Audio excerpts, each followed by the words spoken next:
اس video نے غیر مسلموں کو حیرت میں ڈالے رکھا ہے کہ آخر یہ شال 1450 سال بعد بھی کیسے محفوظ ہے۔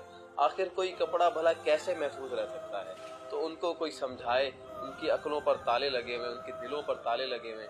کاش ان کو کوئی سمجھائے، بتائے کہ یہ کسی عام شخص کی نہیں بلکہ یہ ان مقدس ترین ہستی کی یہ شال ہے جن کے لیے زمین کو بچھایا گیا، آسمان کو بنایا گیا، چاند ستارے سورج بنائے گئے، مجھے اور آپ کو بنایا گیا۔ یہ چادر، یہ شال کروڑوں دلوں پر راج کرنے والے حضرت محمد مصطفیٰ صلی اللہ علیہ وسلم کی شال ہے۔ کاش ان کی عقلوں پر تالے نہ پڑے ہوتے اور ان کو سمجھ میں آ جاتی بات کہ لا الہ الا اللہ محمد رسول اللہ کہہ لینے سے ہی، پڑھ لینے سے ہی نجات ملے گی، ورنہ ہمیشہ ہمیشہ کے لیے جہنم میں یہ بیچارے جلتے رہیں گے۔ اور دوستو اس ویڈیو کو شیئر کریں، کیا پتا کسی کے دل میں بات اتر جائے اور وہ کلمہ پڑھ کے مسلمان ہو جائے۔ ورنہ آپ کو شیئر کرنے کا اور کامنٹ میں سبحان اللہ لکھنے کا انشاءاللہ اجر ضرور ملے گا، مجھے بھی اس کا اجر ملے گا۔ کوشش کریں اس ویڈیو کو دوسروں کے ساتھ